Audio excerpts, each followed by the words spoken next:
고대 이야기 속으로의 여행, 창세기의 서막입니다. 태초에 하느님께서 하늘과 땅을 창조하셨습니다. 땅은 아직 형태를 갖추지 못하고 텅 비어 있었고 어둠이 깊은 시면을 덮고 있었습니다. 하느님의 영이 물 위를 감돌고 있었죠. 하느님께서는 말씀하셨습니다. 빛이 생겨라. 그러자 빛이 생겨났습니다. 하느님께서는 그 빛을 보시고 좋다고 여기셨습니다. 빛과 어둠을 나누시어 빛을 낮이라 부르시고 어둠을 밤이라 부르셨습니다. 그렇게 첫째 날이 지나갔습니다. 다음 날 하느님께서는 말씀하셨습니다.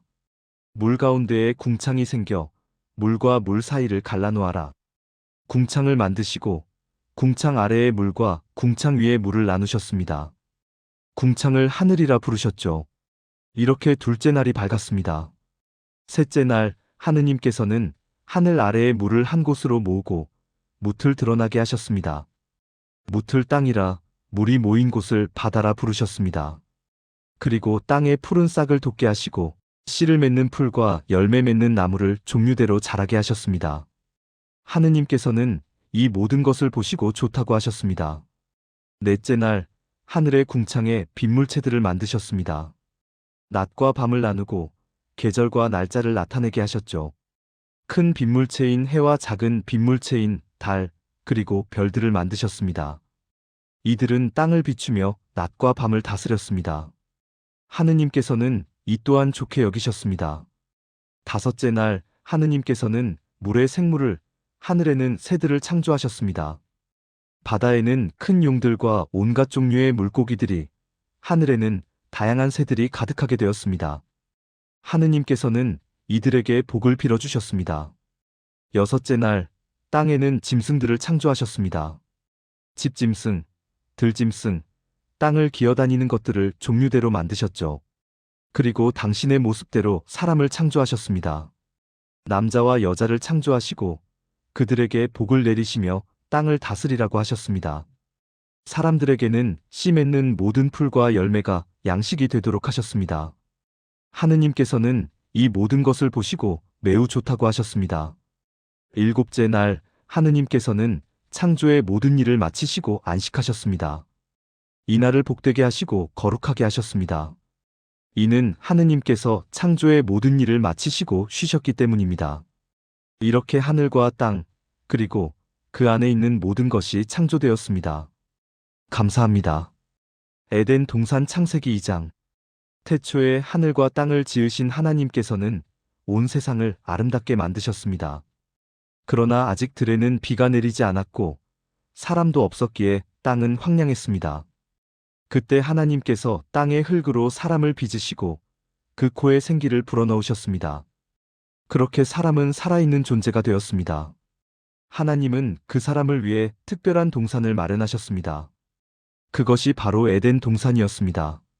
그곳에는 보기에도 아름답고 먹기에 좋은 나무들이 가득했고 동산 가운데에는 생명나무와 선악을 알게 하는 나무가 있었습니다. 하나님은 사람을 그 동산에 두시고 그것을 돌보고 지키게 하셨습니다.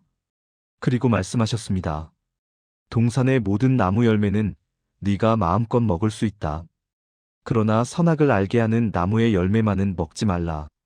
네가 그것을 먹는 날에는 반드시 죽으리라. 사람이 혼자 있는 것을 보신 하나님은 그에게 돕는 배필을 주시기로 하셨습니다. 먼저 들짐승과 새들을 지으시고 사람에게 이름을 짓게 하셨지만 그 중에는 참된 배필이 없었습니다. 그래서 하나님은 사람을 깊이 잠들게 하시고 그의 갈빗대 하나를 취하여 여자를 만드셨습니다. 사람은 기뻐하며 말했습니다. 이는 내 뼈 중에 뼈요, 살 중에 살이다. 남자에게서 나왔으니 여자라 부르리라. 이렇게 하여 남자와 여자가 서로 하나가 되어 살게 되었고 그들은 부끄러움 없이 서로를 바라보며 에덴 동산에서 평화롭게 살았습니다. 생명의 근원은 하느님께 있다. 사람은 흙으로 지음받았지만 하느님의 생기를 받아야만 살아있는 존재가 되었습니다. 우리의 생명은 하느님께 속합니다. 하느님은 풍성한 자유를 주셨지만 동시에 한 가지 명령을 주셨습니다. 이는 인간이 자유 속에서도 순종과 책임을 배워야 함을 보여줍니다. 혼자 있는 사람을 보시고 하나님은 돕는 배필을 주셨습니다. 인간은 홀로가 아니라 사랑과 연합 속에서 참된 삶을 누리도록 창조되었습니다. 남자와 여자가 서로 하나가 되어 부끄러움 없이 살아가는 모습은 하나님께서 의도하신 사랑과 신뢰의 관계를 보여줍니다. 이 이야기를 통해 우리는 하나님께서 주신 생명과 자유를 감사히 누리되 그분의 뜻에 순종하며 사랑과 관계 속에서 살아가는 것이 참된 행복임을 배울 수 있습니다. 구독 감사합니다. 에덴 동산은 평화와 빛으로 가득한 곳이었습니다. 정원 안의 모든 나무 열매를 자유롭게 먹으며 기쁨과 조화 속에서 살았습니다. 단 하나 하나님은 그들에게 이렇게 말씀하셨습니다. 선악을 알게 하는 나무의 열매는 먹지 마라. 먹는 날에는 반드시 죽으리라. 어느 날 에덴 동산의 나무들 사이로 교활하고 지혜로운 뱀 한 마리가 다가왔습니다. 뱀은 하와에게 물었습니다. 정말 하나님께서 동산 안에 있는 모든 나무의 열매를 먹지 말라고 하셨느냐? 하와는 조금도 당황하지 않고 대답했습니다. 아니에요. 동산 안에 있는 나무 열매는 모두 먹을 수 있어요. 하지만 저기 보이는 선악과는 먹지도 말고 만지지도 말라고 하셨어요. 그걸 먹으면 죽는다고 하셨거든요. 그러자 뱀은 교묘한 목소리로 속삭였습니다. 하나님처럼 선과 악을 구별할 줄 아는 존재가 될 텐데 하나님처럼 된다고? 그 순간 그 열매는 더 이상 평범해 보이지 않았습니다. 마치 빛을 발하는 듯 탐스럽게 보였습니다. 망설임은 아주 짧았습니다. 그리고 그 열매를 한 입 베어 물었습니다. 달콤했습니다. 아담 역시 그 열매를 먹었습니다. 바로 그 순간 그들의 눈이 열렸습니다. 하지만 아담과 하와는 서둘러 나뭇잎을 엮어 자신들의 몸을 가렸습니다. 아담과 하와는 두려움에 떨며 숲속에 숨어버렸습니다. 아담아, 네가 어디 있느냐? 하나님의 부드러운 음성이 울려 퍼졌습니다. 아담은 떨리는 목소리로 대답했습니다. 제가 벗었으므로 두려워 숨었습니다. 하나님은 조용히 물으셨습니다. 내가 먹지 말라고 명령한 그 열매를 네가 먹었느냐? 아담은 책임을 회피하려 했습니다. 하나님께서 제게 주신 여자가 그 열매를 줘서 제가 먹었습니다. 하와도 변명했습니다. 뱀이 저를 꿰어서 제가 먹었습니다. 하나님은 그들의 행동을 보지 못하신 것이 아니라 그들의 마음속 변화를 보고 계셨습니다. 하나님은 뱀에게 심판을 선언하셨습니다. 너는 평생 동안 배로 기어다닐 것이다. 하와에게는 출산의 고통과 남편과의 갈등을 주셨고 아담에게는 흙을 갈아야만 빵을 얻을 수 있는 수고와 땀 흘리는 인생을 주셨습니다. 그러나 하나님은 그들을 완전히 버리시지 않으셨습니다. 나뭇잎 대신 가죽옷을 지어 입혀주셨습니다. 마침내 하나님은 아담과 하와를 에덴 동산에서 내보내셨습니다. 그들은 고통의 길로 떠났지만 하나님은 그들을 완전히 떠나지 않으셨습니다. 하나님은 그들의 후손을 통해 언젠가 다시 구원의 길을 여실 계획을 이미 품고 계셨습니다. 정말 그렇게 말씀하셨을까? 뱀의 질문은 단순해 보였지만 그 안에는 하나님을 의심하게 만드는 독이 숨겨져 있었습니다. 우리의 실수 또한 대부분 작은 의심에서 시작됩니다. 감사합니다. 인류 역사의 새벽 아담과 하와의 첫 아들 가인과 아벨의 이야기는 단순한 형제 갈등을 넘어 인간 내면의 복잡한 심리를 깊이 있게 드러냅니다. 창세기 4장 1절부터 26절까지 기록된 이들의 이야기는 오늘날 우리에게도 여전히 깊은 울림을 전달합니다. 아담과 하와가 에덴 동산에서 추방된 후 그들은 새로운 삶을 시작합니다. 하와는 가인을 낳고 내가 여호와로 말미암아 득남하였다라고 기뻐합니다. 이어서 그의 동생 아벨을 낳습니다. 가인은 땅을 경작하는 농부가 되었고 아벨은 양을 치는 목축업자가 됩니다. 가인은 땅의 소산으로 제물을 드렸고 아벨은 양의 첫 새끼와 그 기름으로 드렸습니다. 성경은 하나님께서 아벨과 그의 제물은 받으셨으나 가인과 그의 제물은 받지 않으셨다고 기록합니다. 왜 하나님은 가인의 제물을 받지 않으셨을까요? 이에 대한 다양한 해석이 존재합니다. 어떤 학자들은 아벨의 제물이 가인보다 더 정성스럽게 준비되었기 때문이라고 주장합니다. 또 다른 이들은 아벨은 믿음으로 제사를 드렸지만 가인은 그렇지 않았기 때문이라고 해석합니다. 하나님의 거절에 가인은 크게 분노합니다. 그의 얼굴은 어둡게 굳어지고 마음속에는 질투와 분노가 싹트기 시작합니다. 하나님은 가인에게 나타나 그의 마음을 다스리려 합니다. 네가 분하여 함은 어찌 됨이며 네 안색이 변함은 어찌 됨이냐? 네가 선을 행하면 어찌 낯을 들지 못하겠느냐? 선을 행하지 아니하면 죄가 문에 엎드려 있느니라. 죄가 너를 원하나 너는 죄를 다스리라. 하나님의 경고에도 불구하고 가인은 자신의 분노를 다스리지 못합니다. 어느 날 가인은 아벨을 들로 불러냅니다. 그리고 그곳에서 아벨을 쳐 죽입니다. 가인의 살인은 인류 최초의 살인 사건으로 기록됩니다.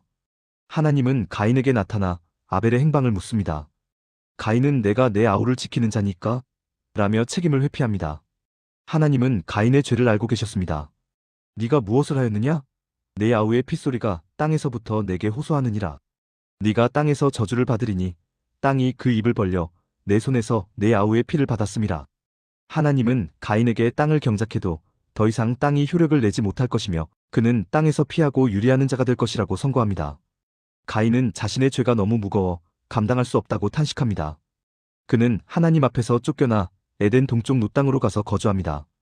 가인은 놋 땅에서 성을 쌓고 아들을 낳아 에녹이라 이름합니다. 에녹은 가인의 자손으로 이어지는 계보의 시작이 됩니다. 가인의 후손들은 다양한 문명을 발전시키지만 그의 죄는 그들의 삶에 그림자를 드리웁니다. 가인과 아벨의 이야기는 인간의 본성과 죄의 결과에 대한 깊은 통찰을 제공합니다. 질투와 분노, 그리고 죄에 대한 경고는 오늘날 우리에게도 여전히 유효합니다. 이 이야기는 우리에게 자신의 감정을 다스리고 선을 행하며 죄를 멀리하라는 교훈을 전달합니다. 구독 감사합니다. 아담은 그의 둘째 아들 셋을 통해 인류의 한 계보를 이어갔습니다. 셋은 그의 아버지와 닮은 모습으로 태어났고 셋을 통해 믿음의 길이 시작되었습니다. 셋은 에노스를 낳고 에노스는 게난을, 게난은 마할랄렐을, 마할랄렐은 야렛을 낳았습니다. 이들의 삶은 아담의 모습을 닮았고 하나님의 형상을 따라 이 땅을 살아간 사람들의 여정이었습니다. 이들의 기록은 대체로 비슷합니다. 살았다, 자녀를 낳았다, 그리고 죽었다. 이 짧은 문장 안에서 우리는 인간의 삶이 얼마나 더덥고 세대가 어떻게 이어져 가는지를 엿볼 수 있습니다. 하지만 이 반복되는 삶 속에서 특별한 한 사람이 등장합니다. 바로 야렛의 아들 에녹입니다. 에녹은 성경에서 이렇게 소개됩니다. 에녹이 하나님과 동행하더니 하나님이 그를 데려가셨더라. 에녹은 365년을 살았습니다. 당시 사람들의 평균 수명에 비하면 짧았지만 그의 삶은 그 누구보다 깊고 특별했습니다. 사람들은 그의 삶을 경이롭게 여겼습니다. 에녹은 늘 하나님을 사랑했고 그분의 뜻을 따르려 노력했습니다. 세상이 어두워지고 죄가 가득할 때에도 그는 하나님과 가까이 걸었습니다. 그리고 어느 날 그는 죽음을 경험하지 않고 하나님께로 데려감을 받았습니다. 마치 하나님과 함께 걷다가 이제 우리 집으로 가자 하신 것처럼 말입니다. 에녹의 아들 무두셀라는 성경에서 가장 오래 산 사람으로 알려져 있습니다. 무려 969년. 그의 삶은 인류 역사 전체를 아우르는 듯 긴 시간이었습니다. 무두셀라는 라멕을 낳고 라멕은 노아를 낳았습니다. 이 계보는 점점 더 어두워지는 세상 속에서 하나님의 뜻을 이을 사람을 준비하는 과정이었습니다. 라멕은 아들 노아를 보며 이렇게 예언했습니다. 이 아이가 우리의 수고와 땅이 주는 고통에서 우리를 위로할 것이다. 그의 말처럼 노아는 타락한 세대 속에서 의롭게 살아남아 홍수 심판으로부터 새로운 세상을 여는 인물이 됩니다.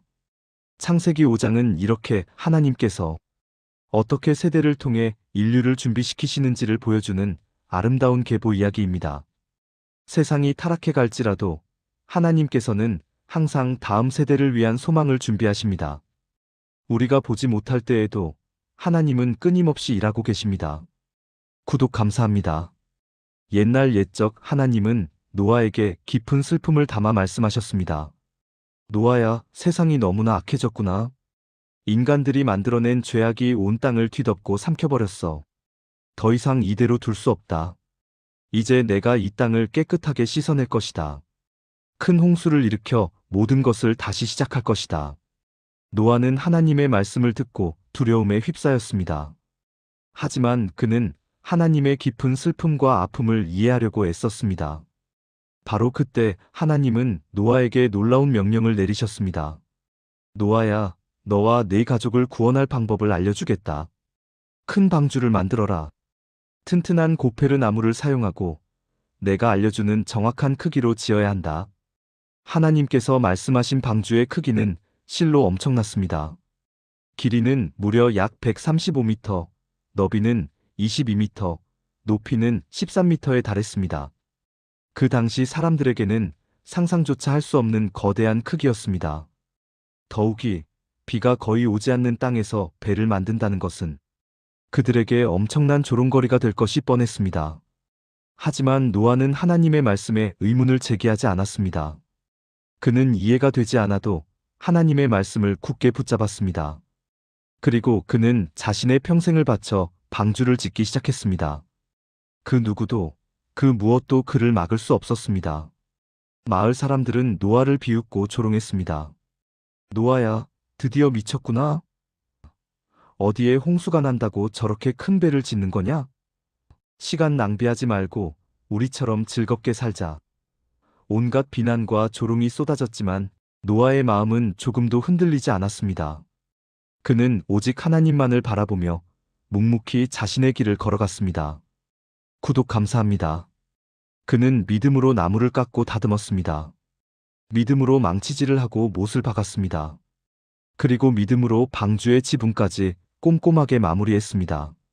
노아의 삶은 한 문장으로 요약할 수 있습니다. 그는 자신의 생각이나 세상의 기준이 아닌 오직 하나님의 말씀을 기준으로 살아갔습니다. 그 굳건한 믿음이 결국 그의 가족을 구원하고 새로운 세상을 여는 놀라운 출발점이 되었습니다. 모든 사람이 악을 행하고 하나님을 떠났을 때 노아는 홀로 하나님과 동행했습니다. 하나님께서는 바로 그 한 사람, 노아를 통해 세상을 새롭게 하셨습니다. 구독 감사합니다. 옛날 옛적 하나님은 노아에게 깊은 슬픔을 담아 말씀하셨습니다. 노아야, 세상이 너무나 악해졌구나. 인간들이 만들어낸 죄악이 온 땅을 뒤덮고 삼켜버렸어. 더 이상 이대로 둘 수 없다. 이제 내가 이 땅을 깨끗하게 씻어낼 것이다. 큰 홍수를 일으켜 모든 것을 다시 시작할 것이다. 노아는 하나님의 말씀을 듣고 두려움에 휩싸였습니다. 하지만 그는 하나님의 깊은 슬픔과 아픔을 이해하려고 애썼습니다. 바로 그때 하나님은 노아에게 놀라운 명령을 내리셨습니다. 노아야, 너와 네 가족을 구원할 방법을 알려주겠다. 큰 방주를 만들어라. 튼튼한 고페르 나무를 사용하고 내가 알려주는 정확한 크기로 지어야 한다. 하나님께서 말씀하신 방주의 크기는 실로 엄청났습니다. 길이는 무려 약 135m, 너비는 22m, 높이는 13m에 달했습니다. 그 당시 사람들에게는 상상조차 할 수 없는 거대한 크기였습니다. 더욱이 비가 거의 오지 않는 땅에서 배를 만든다는 것은 그들에게 엄청난 조롱거리가 될 것이 뻔했습니다. 하지만 노아는 하나님의 말씀에 의문을 제기하지 않았습니다. 그는 이해가 되지 않아도 하나님의 말씀을 굳게 붙잡았습니다. 그리고 그는 자신의 평생을 바쳐 방주를 짓기 시작했습니다. 그 누구도, 그 무엇도 그를 막을 수 없었습니다. 마을 사람들은 노아를 비웃고 조롱했습니다. 노아야, 드디어 미쳤구나. 어디에 홍수가 난다고 저렇게 큰 배를 짓는 거냐? 시간 낭비하지 말고 우리처럼 즐겁게 살자. 온갖 비난과 조롱이 쏟아졌지만 노아의 마음은 조금도 흔들리지 않았습니다. 그는 오직 하나님만을 바라보며 묵묵히 자신의 길을 걸어갔습니다. 구독 감사합니다. 그는 믿음으로 나무를 깎고 다듬었습니다. 믿음으로 망치질을 하고 못을 박았습니다. 그리고 믿음으로 방주의 지붕까지 꼼꼼하게 마무리했습니다. 노아의 삶은 한 문장으로 요약할 수 있습니다. 그는 자신의 생각이나 세상의 기준이 아닌 오직 하나님의 말씀을 기준으로 살아갔습니다. 그 굳건한 믿음이 결국 그의 가족을 구원하고 새로운 세상을 여는 놀라운 출발점이 되었습니다. 모든 사람이 악을 행하고 하나님을 떠났을 때 노아는 홀로 하나님과 동행했습니다. 하나님께서는 바로 그 한 사람, 노아를 통해 세상을 새롭게 하셨습니다. 구독 감사합니다. 홍수가 그치다. 창세기 8장. 큰 홍수가 온 땅을 덮었을 때 하나님께서는 방주 안에 있는 노아와 그의 가족 그리고 모든 짐승들을 기억하셨습니다. 하나님께서 바람을 불게 하시자 물이 점점 줄어들기 시작했습니다. 비가 그치고 하늘의 문이 닫히자 물은 차츰 빠져나가며 땅이 드러나기 시작했습니다. 방주는 아라랏 산에 머물렀고 노아는 까마귀와 비둘기를 날려보내어 땅이 마를 때를 살폈습니다. 마침내 땅이 완전히 마르자 하나님께서 노아에게 말씀하셨습니다. 너와 네 아내, 네 아들들과 그들의 아내는 방주에서 나와라. 너와 함께 있던 모든 생물도 나오게 하여 땅에서 번성하고 많아지게 하라. 노아와 그의 가족은 방주에서 나왔고 모든 짐승들도 함께 나와 새 세상을 향해 걸어갔습니다. 홍수의 심판은 끝났고 하나님께서 주신 새로운 시작이 열렸습니다. 홍수 속에서도 하나님은 노아와 방주 안의 생명들을 잊지 않으셨습니다. 우리 삶의 어려움 속에서도 하나님은 우리를 기억하시고 돌보십니다. 홍수는 죄악에 대한 심판이었지만 그 끝에는 새로운 시작과 은혜가 있었습니다. 하나님은 멸망이 아니라 회복을 원하십니다. 노아는 하나님의 말씀을 따라 방주에 들어갔고 말씀을 따라 나왔습니다. 순종은 생명을 지키고 새로운 길을 열어줍니다. 홍수가 끝난 뒤 모든 생명은 다시 번성하도록 하나님께서 길을 열어주셨습니다. 우리의 새로운 출발도 하나님께서 주시는 은혜로 가능합니다. 이 이야기를 통해 우리는 하나님께서 심판 가운데서도 은혜와 새로운 시작을 주시는 분임을 배우게 됩니다. 구독 감사합니다. 마치 창조의 첫 장면을 다시 보는 듯 하나님의 첫 말씀이 울려 퍼졌습니다. 너희는 생육하고 번성하여 땅에 충만하라. 홍수로 모든 것이 휩쓸려간 후 하나님께서는 노아에게 새로운 시작을 약속하셨습니다. 무너진 세상, 끊임없이 반복되는 인간의 불순종, 심판 이후의 깊은 공허함, 이 모든 것을 넘어 하나님은 다시 한번 새 출발을 허락하신 것입니다. 하나님은 노아에게 세상이 앞으로 어떤 질서로 움직일지 상세히 알려주셨습니다. 이제 동물들은 사람을 두려워하게 될 것이며 사람은 식물뿐만 아니라 고기도 먹을 수 있게 되었습니다. 하지만 단 하나의 중요한 조건이 있었습니다. 바로 피째로 먹지 말라는 명령이었습니다. 왜냐하면 피는 곧 생명을 의미하기 때문입니다. 하나님은 모든 생명을 소중히 여기셨습니다. 그리고 분명하게 말씀하셨습니다. 사람의 생명은 내가 직접 보증한다. 피를 흘리게 하는 자는 내가 반드시 심판하겠다. 세상은 새롭게 시작되지만 그 중심에는 생명에 대한 깊은 존중이 자리 잡아야 했습니다. 심판 이후 하나님께서는 처음으로 엄숙한 약속을 주셨습니다. 내가 다시는 홍수로 모든 생명을 멸망시키지 않겠다. 다시는 세상을 물로 쓸어버리지 않겠다. 세상은 또다시 타락할 수 있고 인간은 여전히 나약할 수 있습니다. 그럼에도 불구하고 하나님께서는 심판보다는 자비를 선택하신 것입니다. 그 순간 구름이 가득한 하늘 위로 서서히 빛의 띠가 나타났습니다. 빨강, 주황, 노랑, 초록. 다채로운 색깔들이 하늘을 가로지르며 거대한 무지개를 만들어냈습니다. 하나님은 말씀하셨습니다. 이 무지개는 내가 너희와 맺은 약속의 증표다. 구름 사이에 무지개가 나타나면 나는 너희를 기억하고 다시는 세상을 물로 멸망시키지 않겠다.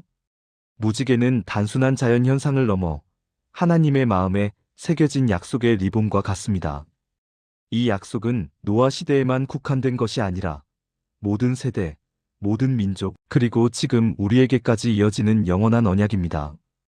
홍수 이후 하나님께서는 노아와 세상에게 다시 시작할 기회를 주셨습니다.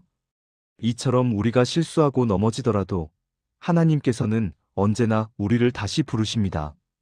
구독해주셔서 감사합니다. 어느 날 노아는 새 땅에서 포도씨를 심고 가꾸기 시작했습니다. 시간은 흘러 포도나무는 탐스러운 열매를 맺었죠. 노아는 그 열매로 포도주를 빚었습니다. 홍수 이후 처음으로 맛보는 땅의 선물이었습니다. 하지만 그 기쁨은 오래가지 못했습니다. 곧 예상치 못한 일이 벌어졌습니다. 노아가 포도주를 너무 많이 마신 탓에 정신을 잃고 말았습니다. 그는 옷을 모두 벗은 채 장막 안에서 잠이 들었습니다. 홍수를 이겨낸 믿음의 영웅이었지만 노아 역시 나약한 인간일 뿐이었습니다. 하나님과 늘 함께했지만 죄의 유혹으로부터는 자유로울 수 없었던 것이죠. 그때 노아의 둘째 아들 함이 장막에 들어왔다가 아버지의 벌거벗은 모습을 보게 되었습니다. 함은 깜짝 놀랐지만 순간 마음속에서 조롱하는 웃음이 터져나왔습니다. 그는 곧장 밖으로 나가 형제들에게 말했습니다. 야, 너희 아버지 좀 봐. 벌거벗고 쓰러져 있잖아. 함에게 아버지의 연약함은 숨겨줘야 할 것이 아니라 놀리고 이야기할 좋은 소재였습니다. 그의 말에는 존중 대신 가벼움이, 사랑 대신 조롱이 가득했습니다. 그러나 샘과 야벳은 달랐습니다. 그들은 옷을 들고 조심스럽게 장막 안으로 들어갔습니다. 그리고 아버지의 부끄러운 모습을 보지 않기 위해 뒤로 걸어 들어가 노아의 몸을 조용히 덮어주었습니다. 그들의 행동에는 어떤 수치심도 없었고 오직 조용한 존경과 사랑만이 느껴졌습니다. 그들은 아버지의 실수를 감싸주고 덮어주고 지켜주었습니다. 아침이 밝아 술에서 깬 노아는 자신에게 일어났던 일을 알게 되었습니다. 그리고 아들들의 행동을 곰곰이 생각했습니다. 함의 경솔함과 조롱은 그의 후손들에게까지 영향을 미칠 좋지 못한 태도였습니다. 반면 셈과 야벳의 행동은 축복의 씨앗이 될 귀한 행동이었습니다. 그래서 노아는 예언했습니다. 가나안함의 아들은 저주를 받을 것이다. 셈은 복을 받을 것이며 야벳은 넓은 땅을 차지하게 될 것이다. 이 말은 단순한 감정의 표현이 아니었습니다. 죄의 태도와 축복의 태도가 앞으로 세대와 나라를 어떻게 갈라놓을지 보여주는 예언이었습니다. 노아는 그 후로 350년을 더 살다가 950세의 나이로 세상을 떠났습니다. 홍수를 이겨내고 방주를 만들고 새로운 시대를 열었던 믿음의 사람. 하지만 그 역시 흠없는 사람은 아니었습니다. 성경은 노아의 영광뿐 아니라 그의 연약함까지 솔직하게 기록하고 있습니다. 그 이유는 단 하나입니다. 인간은 누구나 죄의 유혹에 빠질 수 있으며 오직 하나님만이 진정한 구원자이심을 알려주기 위해서입니다. 가족, 공동체, 신앙의 동료들, 그들의 연약함을 감싸주고 지켜주는 것이 진정한 사랑입니다. 시청해주셔서 감사합니다. 야벳의 후손들은 바닷가와 섬, 그리고 북쪽 지역으로 흩어져 나갔습니다. 그들 중에는 그리스, 터키, 러시아, 그리고 유럽 계열로 이어진 민족들도 있었습니다. 또 바다를 건너 넓은 지역으로 확장된 민족들도 있었죠. 야벳의 땅은 넓었습니다. 하나님이 약속하신 대로 그들은 크게 번성했습니다. 셈의 후손은 하나님과 특별한 언약을 이어갈 민족이었습니다. 셈에서 아르박삿, 셀라, 에벨로 이어지는 게보에서 훗날 히브리 민족 아브라함, 이삭, 야곱, 그리고 예수님까지 믿음의 줄기가 세대를 거쳐 이어지게 됩니다. 셈의 가문은 땅은 작아 보였지만 영적 계보는 가장 깊고 넓은 축복이었습니다. 함의 자손 가운데 눈에 띄는 강한 인물이 하나 있었습니다. 그의 이름은 니므롯. 성경은 그를 이렇게 소개합니다. 그는 용사였고 하나님 앞에서 강한 사냥꾼이었다고요. 세상의 많은 사람들이 니므롯의 큰 키와 힘을 두려워했고 그의 지도력과 말의 힘은 사람들을 사로잡았습니다. 니므롯은 단순한 사냥꾼이 아니라 사람들을 모으고 지배하는 자였고 자기 이름을 드높이려는 욕망이 강한 사람이었습니다. 니므롯은 신할 평지에 도시를 세웠습니다. 바벨, 에렉, 아각, 갈레. 이 도시들은 이후 인류 역사에서 거대한 제국의 근간이 됩니다. 특히 바벨은 그 이름 그대로 뒤에 바벨탑이 세워지고 사람의 교만과 분열의 중심이 되는 장소가 됩니다. 니므롯의 꿈은 단순했습니다. 높은 도시를 세우고 큰 나라를 만들고 강자가 되는 것. 그러나 그 중심에는 하나님이 아닌 인간의 힘과 영광을 높이려는 태도가 자리 잡고 있었습니다. 창세기 10장은 민족이 어떻게 넓은 땅에 퍼졌는지, 나라와 언어가 어떻게 갈라졌는지 보여줍니다. 셈, 함, 야벳의 자손들은 서로 다른 땅으로 흩어졌고 서로 다른 언어와 문화를 만들기 시작했습니다. 이것은 우연이 아니었습니다. 하나님은 땅을 사람으로 채우길 원하셨고 그 계획대로 땅은 넓어지고 사람들은 퍼져나갔습니다. 그리고 그 중심에서 니므롯과 신할의 이야기는 인간의 욕망이 어떤 방향으로 흐르는지를 보여줍니다. 니므롯은 강했습니다. 도시를 세웠고 왕국을 시작했습니다. 하지만 그의 중심에는 하나님이 아닌 스스로 강해지려는 의지가 있었습니다. 신할 땅에 건설된 바벨, 에렉, 아갓, 갈레는 메소포타미아 문명의 중요한 도시들이었습니다. 바벨은 바빌로니아의 중심 도시였고 에렉은 수메르 문명의 중요한 도시 중 하나였습니다. 아갓은 사르곤 왕이 창건한 아카드 왕조의 수도였으며 갈레의 정확한 위치는 알려져 있지 않지만 니므롯의 나라의 시작으로 추정됩니다. 이 도시들을 통해 니므롯은 자신의 힘을 과시하고 제국을 건설하려 했습니다. 구독 감사합니다. 홍수 이후 사람들은 하나의 언어를 사용했습니다. 서로 말이 통하자 마음도 잘 맞았고 다툼도 적었습니다. 그러던 어느 날 그들은 넓은 평야인 신할 땅에 도착했습니다. 그곳은 살기에 더없이 좋은 곳이었습니다. 흙도 비옥하고 물도 풍부하여 집을 짓기에 안성맞춤이었습니다. 바로 이곳이다. 이곳에 우리만의 도시를 건설하자. 사람들은 벽돌을 구워냈고 뜨거운 가마 속에서 단단한 건축 도구들을 만들어냈습니다. 그러던 어느 날 한 사람이 우렁차게 외쳤습니다. 자, 우리의 이름을 세상에 널리 알릴 탑을 쌓아 올리자. 하늘에 닿을 만큼 높이 쌓아서 우리가 얼마나 위대한지 만천하에 보여주자. 사람들은 열광적으로 환호했습니다. 그 외침은 그들의 마음 깊은 곳에 숨겨진 욕망을 건드렸습니다. 그래, 우리가 흩어지지 않도록 우리의 위대함을 세상에 증명해 보이자. 그들은 벽돌 위에 벽돌을 쌓아 올렸습니다. 끊임없이, 쉼없이 쌓아 올렸습니다. 사람들의 손길은 멈추지 않았고 그들의 마음 또한 점점 더 높아져만 갔습니다. 어느 순간 그들은 하나님을 잊었습니다. 우리의 기술이 얼마나 웅장하고 뛰어난지 탑은 마치 하늘을 대체하려는 듯 거침없이 솟아올랐습니다. 그들의 마음은 탑보다 더 높이 솟아올라 있었습니다. 사람들은 하나의 언어, 하나의 생각을 공유하며 기술과 지혜를 통해 놀라운 업적을 이루고 있었지만 그들의 마음은 교만으로 가득 차 있었습니다.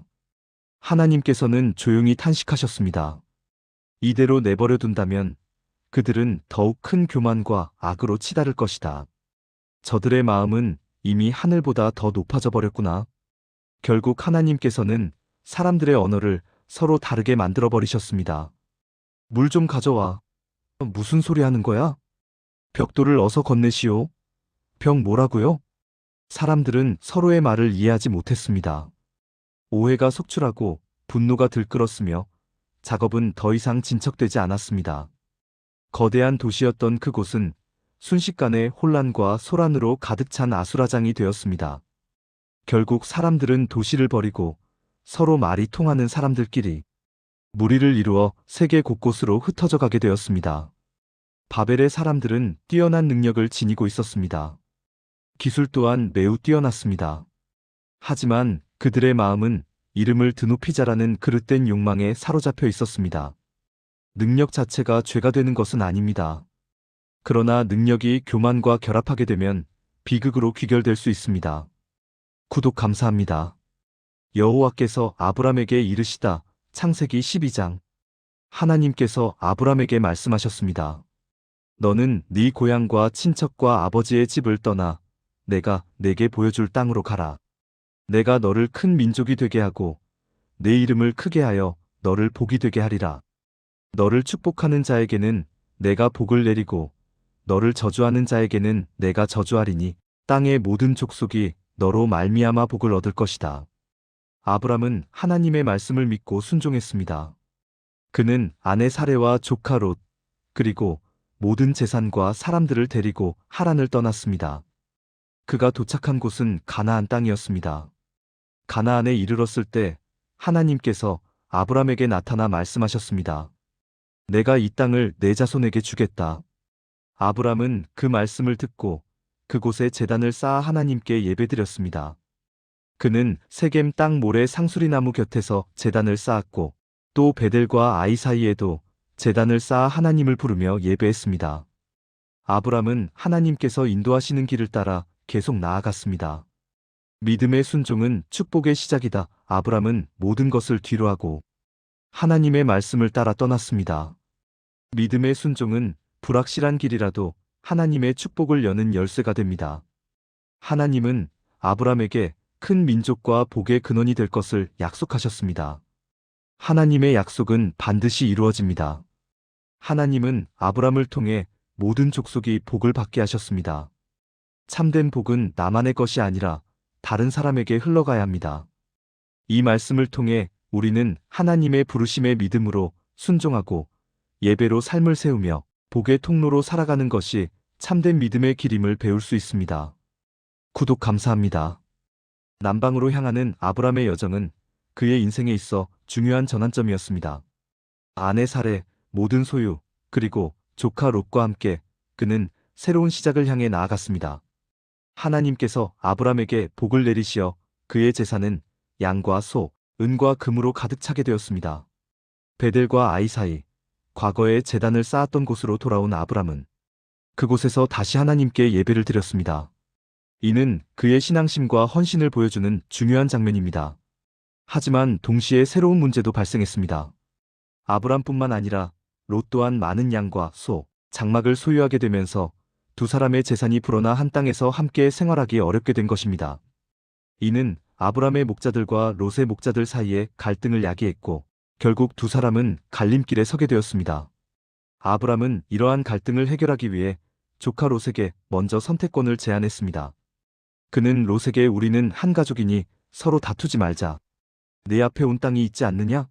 네가 왼쪽을 택하면 나는 오른쪽으로 가고 네가 오른쪽을 택하면 나는 왼쪽으로 가겠다라고 말하며 넓은 마음을 보여주었습니다. 롯은 눈을 들어 요단들을 바라보았습니다. 그곳은 물이 넉넉하고 푸른 초장이 펼쳐져 있어 마치 하나님의 동산 같고 애굽 땅과도 같았습니다. 롯은 그 풍요로운 땅을 선택했고 동쪽으로 이동했습니다. 이로써 아브람과 롯은 서로 갈라지게 되었고 아브람은 가나안 땅에 머물렀으며 롯은 소돔 근처까지 장막을 옮겼습니다. 하지만 성경은 소돔 사람들이 악하여 하나님 앞에 큰 죄인이었다고 기록하고 있습니다. 롯이 떠난 후 하나님께서는 아브람에게 나타나 약속을 주셨습니다. 너는 눈을 들어 동서남북을 바라보라. 보이는 모든 땅을 내가 너와 내 자손에게 영원히 주겠다. 내 자손은 땅의 티끌처럼 많아 셀 수 없게 될 것이다. 일어나 이 땅을 두루 다녀보라. 내가 그것을 내게 주겠다. 이 약속을 받은 아브람은 장막을 옮겨 헤브론의 마물에 상수리 수풀에 이르러 거하며 그곳에서 하나님께 제단을 쌓아 예배드렸습니다. 아브람의 이야기는 우리에게 중요한 교훈을 줍니다. 그는 조카 롯과의 갈등을 피하기 위해 먼저 양보했습니다. 이는 참된 믿음은 자신의 권리를 주장하기보다 평화를 선택하는 데 있음을 보여줍니다. 우리 또한 아브람처럼 갈등 상황에서 먼저 평화를 추구하는 지혜를 배울 수 있습니다. 구독해주셔서 감사합니다. 오래전 여러 나라 왕들 사이에 큰 전쟁이 벌어졌습니다. 시날 왕 아므라벨, 엘라살 왕 아리옥, 엘람 왕 그돌라오멜, 그리고 고임 왕 디달이 연합하여 소돔, 고모라, 아드마, 스보임, 소알의 왕들과 맞서 싸웠습니다. 전쟁은 시딤 골짜기에서 벌어졌습니다.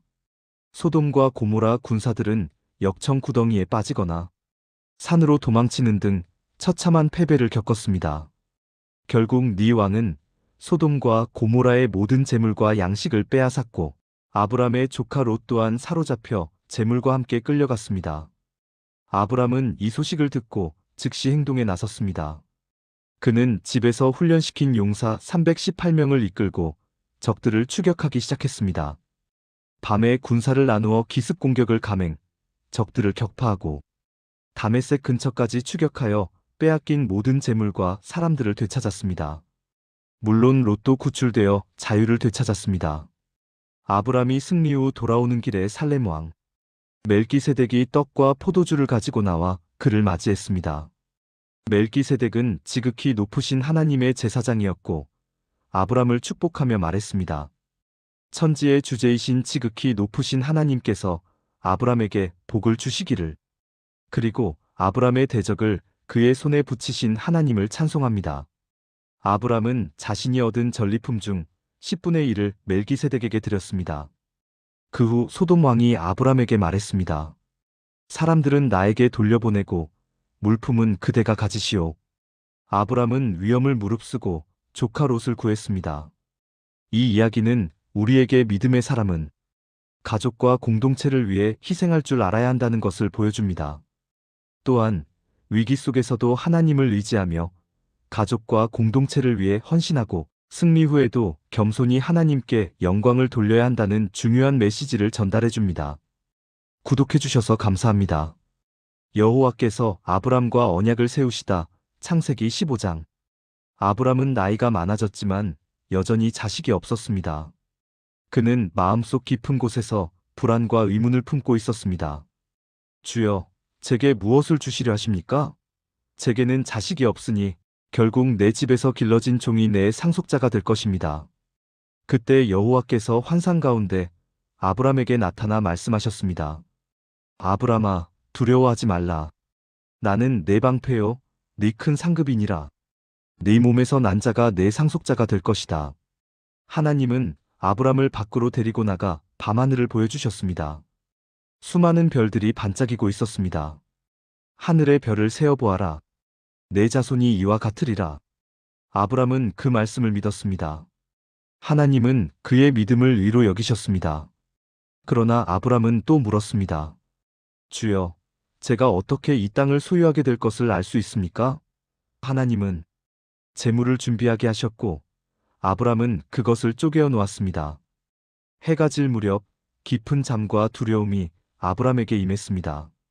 그때 하나님께서 그의 자손이 앞으로 이방 땅에서 고난을 겪을 것이지만 결국 큰 재물을 가지고 돌아올 것을 알려주셨습니다.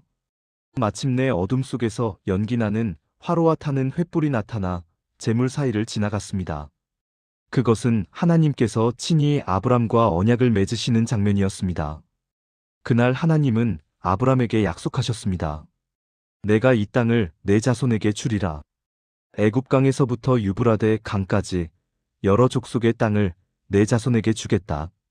아브람은 현실적으로 자식이 없었지만 하나님은 불가능해 보이는 상황 속에서도 약속을 이루셨습니다.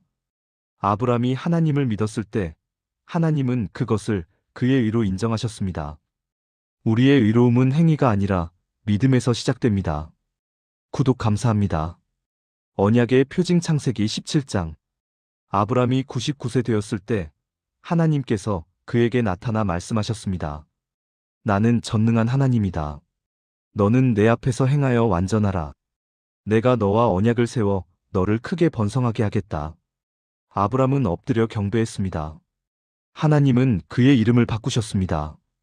이제부터 너의 이름은 아브람이 아니라 아브라함이라 하라.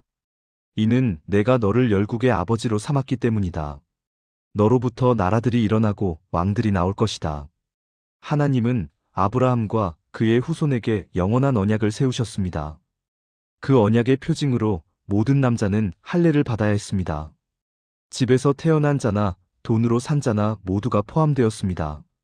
할례는 하나님의 백성임을 나타내는 표징이었습니다. 또 하나님은 아브라함의 아내 사레의 이름을 사라로 바꾸셨습니다. 내가 그녀에게 복을 주어 아들을 낳게 하겠다. 그녀는 열국의 어머니가 될 것이며 민족의 왕들이 그녀에게서 나올 것이다. 아브라함은 속으로 웃으며 생각했습니다. 100세 된 내가 어떻게 자식을 낳을 수 있단 말인가? 사라는 이미 90세인데. 그는 하나님께 이스마엘이 하나님 앞에서 살기를 원한다고 말했습니다. 그러나 하나님은 분명히 말씀하셨습니다. 내 아내 사라가 아들을 낳을 것이다. 그의 이름을 이삭이라 하라. 내가 그와 내 언약을 세우리니 그의 후손에게 영원한 언약이 될 것이다. 이스마엘도 복을 받아 큰 나라가 되겠지만 내 언약은 이삭과 함께 세워질 것이다. 그날 하나님은 떠나셨고 아브라함은 즉시 순종했습니다. 그는 자기 아들 이스마엘과 집안의 모든 남자들에게 할례를 행했습니다. 아브라함은 99세였고 이스마엘은 13세였습니다. 그 집안의 모든 남자가 함께 언약의 표징을 받았습니다. 100세의 아브라함과 90세의 사라에게 자식을 주신다는 약속은 인간적으로 불가능해 보였지만 하나님께는 가능한 일이었습니다. 이삭을 통해 언약을 세우셨지만 이스마엘도 버리지 않으시고 복을 주셨습니다. 하나님의 사랑은 넓고 깊습니다. 이 말씀을 통해 우리가 붙잡을 교훈은 하나님의 언약은 반드시 이루어지며 그 언약은 우리의 순종을 통해 삶 속에 드러난다는 점입니다. 구독 감사합니다.